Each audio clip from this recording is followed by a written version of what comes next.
how does it feel going from being Russell Westbrook, the basketball player for the past 9-10 years, to being Russell Westbrook, the fashion icon, the fashion maven for the past month? Past month. I mean, you've been big time for the past month. The worst outfit of all time. Tinfoil vest, a man purse, and mint pants. The vest reminds me of a certain Wizard of Oz character. Now, I know the NBA tongue will be going off more than these high fashion runways now, but can anyone please tell me why Kuzma decided to pull up here with some opium-ass fit? You can tell this nigga Kuzma really swear he a model as well. Like, bro, you are not in an edit. I just know this dude love getting off these fits more than he loves putting up shots in the gym. I will, though. Now, I won't get on Kuzma's head too much, right? Because my boy did help us secure a ring back in 2020, right? Like, shout out LeBron, shout out Kuzma. You guys really did your thing back there. I'm taller than you.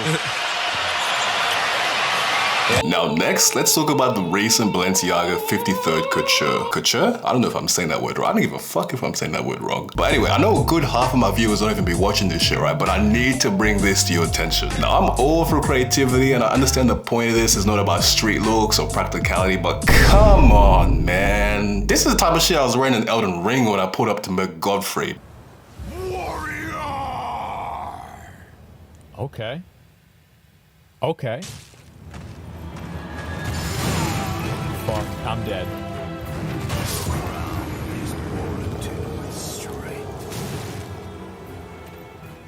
All right. Okay. I think most of us kind of just love sitting back and watching what type of shit Demna's gonna pull up next. So there's some kind of enjoyment in the insanity of it all, but like this one gotta be a felony for sure. And it's funny talking about felonies, right? Because when I say fashion crime, you guys already know this gotta be the person that comes to your mind. Now for this one, it's kind of hard to pinpoint one specific crime Adam Sandler's committed because this man has just been on a streak of felonies, right? I mean, this guy even pulled up to high-profile glamour events looking like an out-of-place Fortnite skin. He just don't care. And if I'm being honest though, I guess it's already that bad, right? Because it kind of suits his whole persona of being this whole like lovable, corny, dorky dad. Plus, having that bag behind you makes it a little more forgivable, right? Like if he was Adam Sandler the plumber, he definitely got to be locked behind bars, right? Just like whoever it was that thought up the Grimace Shakes needs to be locked up as well. Hey, is that one purple? Purple is my favorite color! Now this one's such a conflicting situation, right? Because as much as Kanye is the GOAT in all respect, right? If I'm ever in an argument talking about this with someone, right? And a nigga pulls up and shows me a picture of this, I gotta keep my mouth shut, man. I really got no excuses or responses to this. And you know what? I actually blame Kim for this, man. Ever since that marriage, man, Yeezy just ain't been the same. And since the divorce, oh man, times have been spooky out here. And would you like to get back together?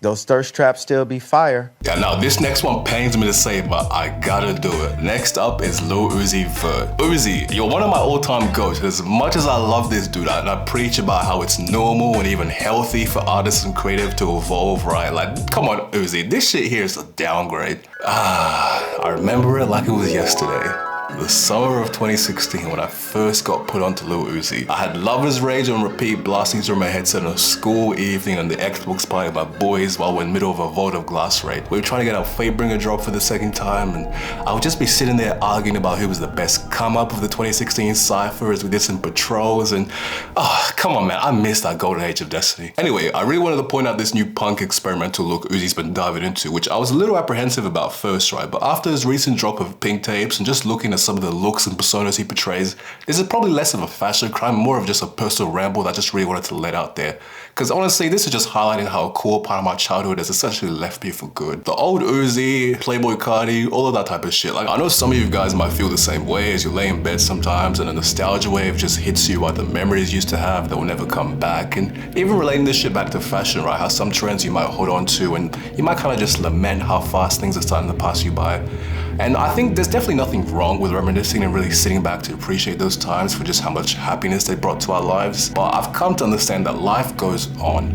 At every stage of it you go through will have its own significance and importance to you. The future, in my opinion, is just as exciting, if not more, than your treasured past, exactly because it's unknown and you have the power to shape it.